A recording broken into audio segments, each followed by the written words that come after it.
police station. They were angry about the way the police handled an allegation that a Muslim man had sexually assaulted a Sikh woman. Today, community leaders have been trying to defuse the situation. Nikki Jenkins is in Luton now. Nikki.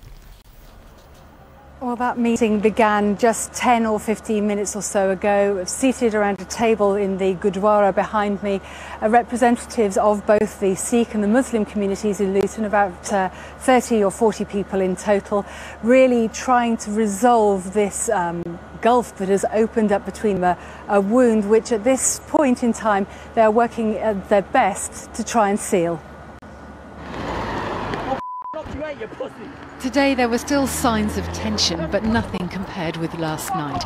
The Sikh community marched on Luton police station in their hundreds, bringing the streets to a standstill.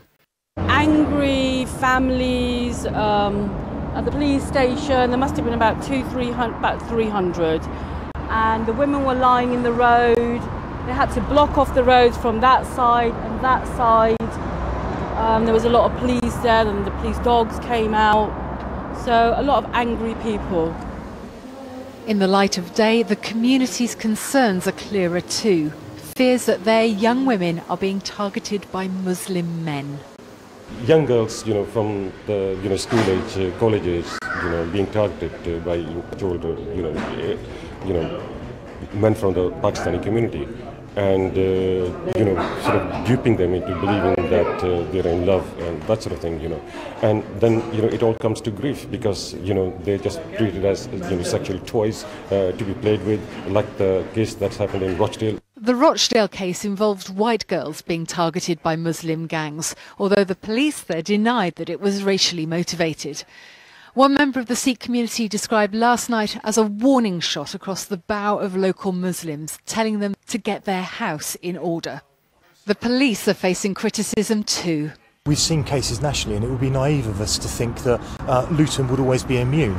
We are working very closely with communities and other partners to better understand, and I would actually implore anybody in the community who's got evidence to do with grooming or organised sexual exploitation of people from any group, from any faith, from any community, to please come forward to the police to let us know.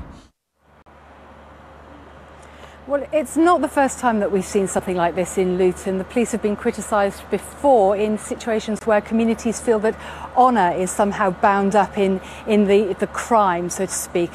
Last year, a young Bangladeshi man committed suicide. The Bangladeshi community didn't feel that what had happened to him was investigated thoroughly enough by the police. They believed it was an honour crime because he was involved with a young Hindu girl.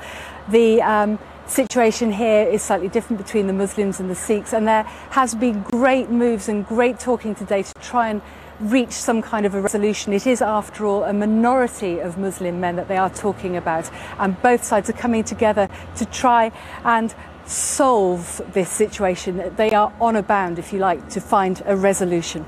Back to you. Nikki, thank you very much.